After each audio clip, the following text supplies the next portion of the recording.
Salut les amis, je voulais faire une vidéo pour parler des endroits géographiques dans la paracha de Varim que je vous ai épargné quand j'ai fait le résumé de la paracha. Mais Moïse récapitule le début de la conquête d'Israël. Donc en fait, c'est tous les territoires qui ne sont pas encore en Israël qui ont été conquis, c'est-à-dire les territoires adjacents à vraiment Israël. Parce que Moïse n'a pas le droit d'entrer en Israël, donc il ne peut pas avoir conquis Israël. Donc il a conquis d'autres territoires. Et on va voir de quoi on parle, et je vais tout référencer. Euh, pour ça, je vais devoir changer la caméra. Alors voici une représentation approximative du territoire qui entoure Israël et qui est Israël. En tout cas, l'Israël dont on parle à ce moment-là. Voilà. On va voir qu'ils ont passé tout le désert. Alors on ne sait pas vraiment d'où ils sont partis, s'ils sont allés comme ça, ou si l'ouverture de la mer était là et ils sont allés jusque là comme ça. En tout cas, ce qui se passe, c'est verset 1, 19, il y a marqué « Nous sommes partis de Horeb et nous avons traversé tout ce grand et redoutable désert tout ce grand que vous avez vu par la montagne de l'Amoréen, comme nous l'avait ordonné Hachem, notre Dieu, et nous sommes arrivés jusqu'à Kadesh Barnéa qui est ici. » Donc, Kadesh Barnéa est ici, et la seule difficulté de cette vidéo, de ce texte, c'est qu'ils sont passés par la montagne de l'Amoréen, ou sinon ils ont vu la montagne de l'Amoréen. C'est-à-dire qu'à Kadesh Barnéa, ils peuvent voir l'Amoréen. Or, l'Amoréen, il était censé être ici. On le verra plus tard. Donc, je suppose que le territoire amoréen, il continue. Il entoure la mer Morte, et peut-être que de Kadesh Barnéa, on le voit.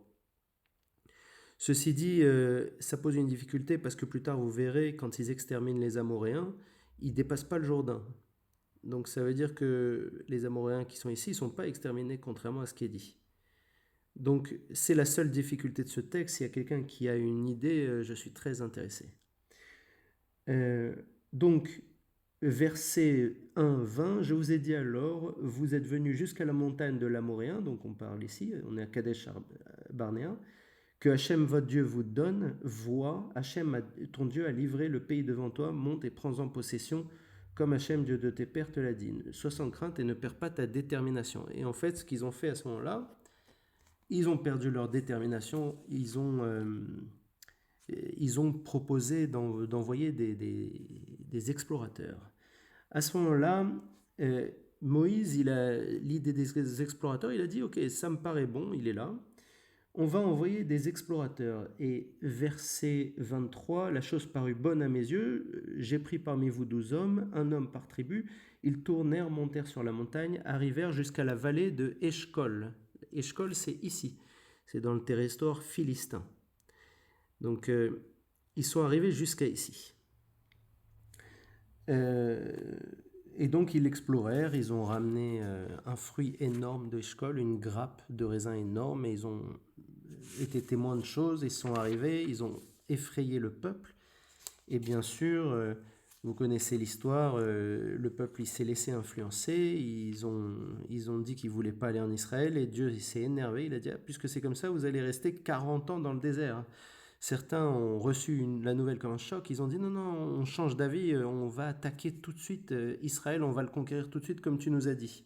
Alors que c'était trop tard, le décret avait été décidé, ils allaient rester 40 ans dans le désert. Bon, ils ont quand même attaqué, et là on arrive au verset 1, 44, l'Amoréen qui demeure sur cette montagne, alors on parle d'une montagne qui est par ici, est sorti contre vous et vous a poursuivi comme l'auraient fait des abeilles. Ils vous ont frappé depuis Séhir, Séhir c'est ici, jusqu'à Chorma.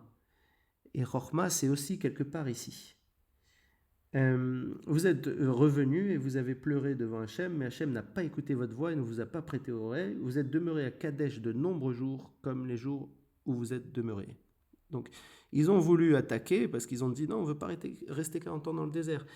Et là, ils ont été attaqués par les Amoréens. Alors, il y a une question, est-ce que Édom, c'est des Amoréens? On sait que Édom, c'est interdit d'attaquer, mais on le saura plus tard. À ce moment-là, on ne le sait pas vraiment. Donc, ils veulent attaquer, et ils se font battre, n'est-ce pas? Peut-être que c'était des Édomites et que les Édomites sont des Améroïens. Sinon, peut-être qu'ils ont attaqué comme ça un territoire qui n'est pas Édomite, mais qui est dans la région de Séhir, et il y a une ville Chorma quelque part qui est à la frontière entre Édom et cette région cananéenne. Et là, il y aurait des Amoréens qui vivent ici. Donc ça, c'est quelque chose de, comment dire, c'est un doute, quoi. On ne sait pas vraiment. Donc on passe au deuxième chapitre, verset 2. Hachem parla en disant, assez longtemps vous avez contourné cette montagne. Alors ils sont restés très longtemps à Kadesh, ils sont restés 38 ans. Tournez vers le nord, c'est là qu'on dit qu'ils doivent tourner autour d'Édom par le nord, Tsafon, caché, Safoun, caché.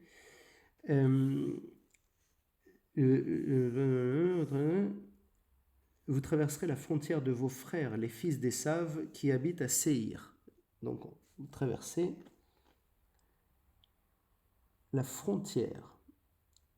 Ils vous craindront, mais faites très attention. Ne les provoquez pas, car je ne vous accorderai pas de leur pays, même pas le droit de poser le pied, car c'est en héritage que j'ai donné le mont Séhir à Ésav.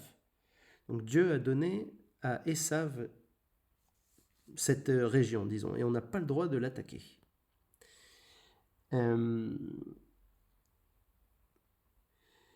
Les aliments, vous les leur achetez à prix d'argent pour vous nourrir, et de l'eau également, vous leur achèterez le prix d'argent pour en boire. Car Hachem, ton Dieu, t'a béni dans toutes tes œuvres de tes mains. Il a connu ta marche à travers ce grand désert. Voici 40 ans que Hachem, ton Dieu, a été avec toi, tu as manqué de rien. Nous sommes donc détournés de nos frères. Pourquoi il dit pas quelque chose, là il y a un non-dit.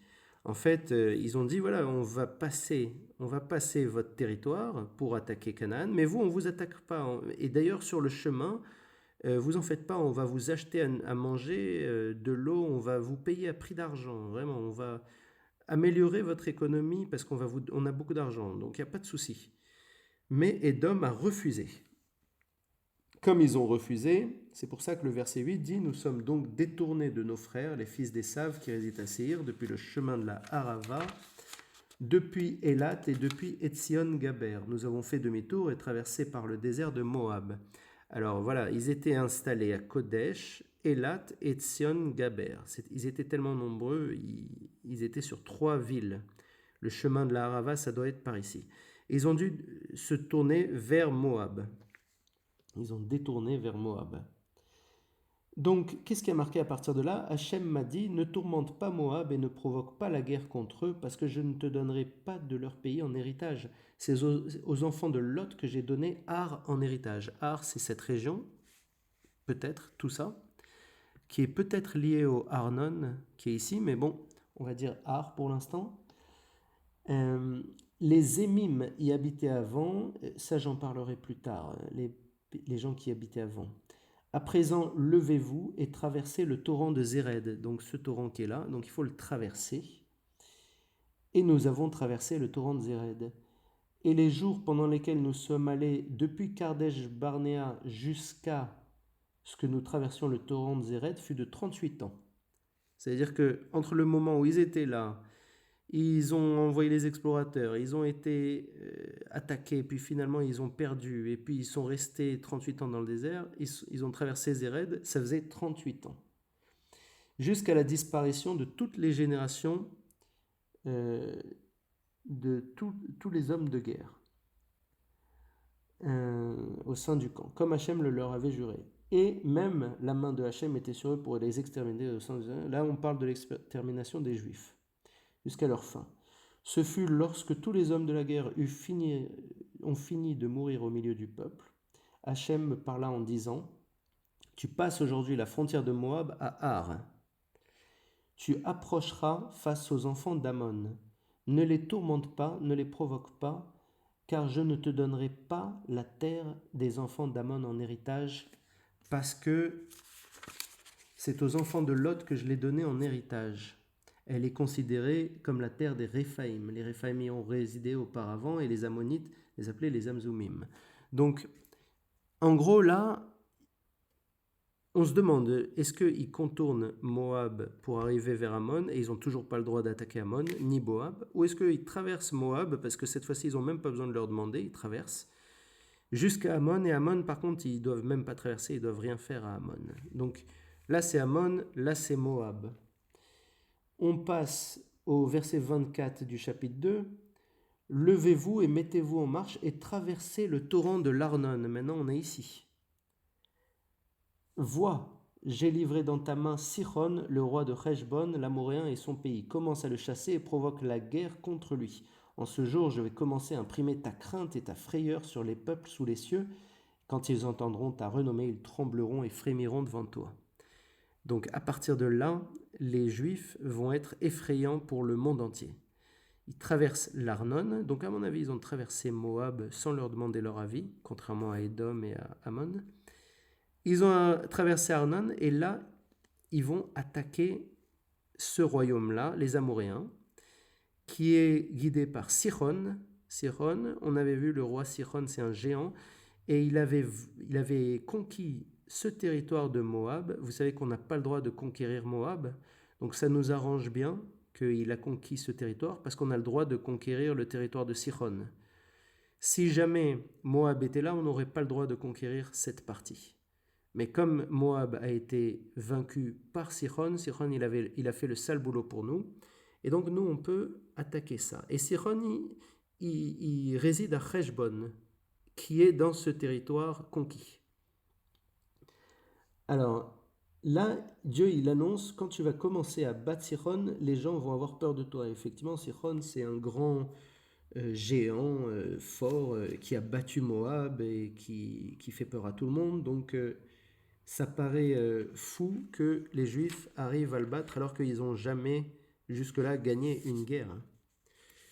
Donc Sihon est sorti à notre rencontre. Tu vois, Sihon, il n'avait pas du tout peur. C'est lui qui est venu attaquer, lui et tout son peuple, pour le combat vers Yahat. Yahat, c'est ici, à la frontière, on va dire. Et en fait, là, à ce moment-là, Sihon, son frère, il s'appelle Og, il possède un autre royaume ici. Et il n'a pas fait appel à Og, il ne pensait pas qu'il aurait besoin, donc il a tout de suite amené tout son peuple et il a attaqué Israël à Yahat. Et à ce moment-là, personne ne pensait que Israël allait gagner, donc c'était pas quelque chose d'utile d'aller trop fort contre Israël. Et pourtant, Sihon, il allait très fort, lui et tout son peuple, pour le combat vers Yahat. Hachem, notre Dieu, l'a livré devant nous, nous l'avons frappé, etc. Je passe au verset 36. Qu'est-ce qu'ils ont conquis, les Juifs? Depuis Aroër, qui est au bord du torrent de l'Arnon, donc Aroër qui est au bord du torrent de l'Arnon, jusqu'à Gilead, il n'y avait pas une ville qui fût trop forte pour nous. Gilead, c'est là, donc c'est bien tout ce domaine.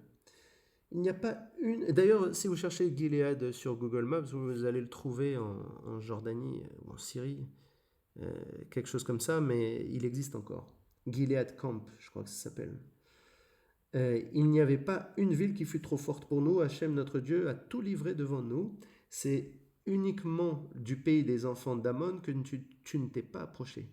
Tout ce qui est près du torrent de Yabok, les villes de la montagne et tout ce que Hachem, notre Dieu, nous a ordonné. Donc le torrent de Jabok, il est là. Voilà.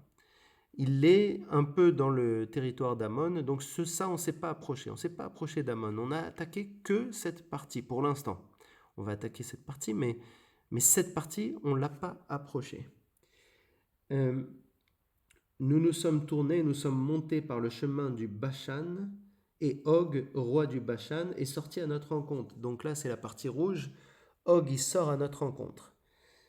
Lui et tout son peuple pour le combat à Édré. Vous voyez la ville Édré, c'est celle-là, une autre bataille. Hachem me dit, ne le crains pas car je l'ai livré dans ta main, ainsi que tout son peuple et son pays. Et tu feras comme tu as fait à Sihon, le roi l'Amoréen, qui réside à Heshbon. Donc là, Moïse, il avait peur de Og, parce que Og avait énormément de mérite, on l'avait vu. Og avait aidé Abraham à récupérer Lot, qui s'était fait kidnapper. Donc Moïse, il se demande si Og, il n'a pas beaucoup de mérite. Il a survécu au déluge, il a survécu à Amraphaël, il a survécu aux attaques des Ammonites, parce que Ammon a conquis ce territoire qui lui appartenait. Donc, on dirait qu'il a un mérite. Et Moïse, il n'est pas sûr qu'il aura le mérite de l'avoir dans sa main, mais Dieu le rassure. Donc, voilà, ils ont battu Og. On passe au verset 5. C'était toutes des villes fortifiées aux remparts élevés. Ça fait du sens parce que Bachan, il avait peur de Ammon qu'il avait battu. Donc il avait fait des fortifications avec portes et verrous, sans compter de très nombreuses villes ouvertes. Donc il y a des villes fortifiées et des villes pas fortifiées. Nous les avons détruites comme nous l'avons fait pour Sihon, roi de Heshbon, etc. Ensuite, verset 8, nous avons pris à cette époque le pays de la main de deux rois de l'Amoréen, qui sont Sihon et Og, qui étaient de l'autre côté du Jourdain. On voit bien qu'ils sont que d'un seul côté du Jourdain. Ils sont de l'autre côté, c'est-à-dire pas du côté d'Israël. Depuis le torrent de l'Arnon jusqu'au mont Hermon. Le mont Hermon, ça continue tout droit. J'ai pas eu la place, mais c'est par ici, on va dire. Hermon, c'est toujours tout droit. Bachan, c'est un peu plus long que ce qu'il y a ici. Les Sidonites appelaient le Hermon Sirion, l'Amoréen l'appelait Sénir. Voilà, il y avait plusieurs gens qui avaient des noms différents pour le mont Hermon parce que c'était un mont très haut et donc tout le monde l'avait baptisé de sa propre façon. Toutes les villes de la plaine, tout le Gilead et tout le Bashan jusqu'à Salca et Édrei. Je ne sais pas très bien où c'est Salca, mais j'imagine que c'est à Bashan. Les villes du royaume d'Og dans le Bashan. Voilà.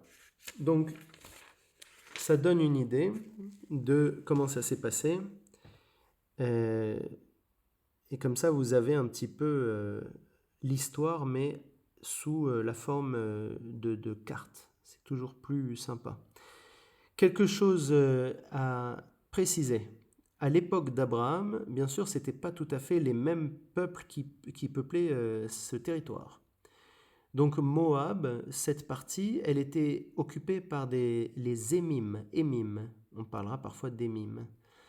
Israël, c'est-à-dire toute cette partie, Canaan, c'était les Réphaïm. Séhir, c'est-à-dire la partie Édom, c'était les Chorites à l'époque d'Abraham. Ammon, c'était les Zamzoumim, qui sont aussi des Réphaïm, mais on les appelait Zamzoumim, ils ont un nom spécifique. Et les Philistins, c'était les Avim. Avim, ça fait référence à Avimelech, qui était le Philistin qui a fait un deal avec Abraham, qui fait que les Juifs n'avaient pas le droit d'attaquer Avimelech, n'avaient pas le droit d'attaquer ça. Mais vu que ce territoire a été conquis par les Caphtorim qui sont ici, donc les Avim ont disparu, c'est les Caphtorim qui ont pris le dessus. Les Caphtorim, ils viennent de Crète ou de Chypre, on ne sait pas très bien, mais bon, ils viennent de la mer. Et ils ont conquis le territoire philistin. Du coup, on aura le droit, c'est pas encore le cas, mais on va avoir le droit de conquérir cette partie. Il faut savoir que tout ça, ça se passe donc en moins 1200 quelque chose, moins 1272, cette partie, et puis ça continue après la conquête. Mais historiquement, ça c'est la version de la Torah, historiquement, il y a ce qu'on appelle en anglais le Late Bronze Age Collapse, c'est-à-dire l'effondrement de la haute période de bronze. Je ne sais pas comment on dit late, bronze, la période avancée de l'âge de bronze, qui se passe exactement à cette époque. Exactement à cette époque, et on parle des peuples de la mer qui conquièrent toute cette région. Donc, c'est effectivement quelque chose qui se passe aussi dans la Torah. Avant, il y avait les Émim, les Réphaïm, les Chobrit, les Zamzoumim, les Avim, et puis tout d'un coup, maintenant, il y a Moab, Séhir, Ammon, Caphtorim. Et les Caphtorim, c'est sûr que c'est des peuples de la mer. Maintenant, si vous écoutez le grand spécialiste historien Eric Klein sur la question, il vous dira qu'il n'y a pas que des peuples de la mer, donc ça va dans le sens des Moabites, des Ammonites et tout ça. En tout cas, c'est très intéressant de s'intéresser à la géographie et à l'histoire en parallèle de l'étude de la Torah parce que on peut trouver facilement des connexions entre ce qui s'est passé selon les historiens et ce qui s'est passé selon la Torah.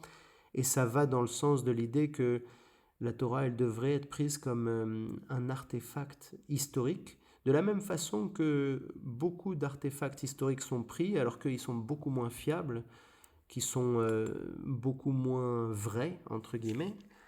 Et pourtant, les historiens méprisent la Torah, méprisent la Bible, alors qu'il y a peut-être là quelque chose d'historique, puisque on peut toujours connecter les grands événements de la Bible avec ce que les historiens retrouvent en réalité. Enfin, je dis toujours, il y a peut-être des exceptions, mais en général, on peut. Voilà,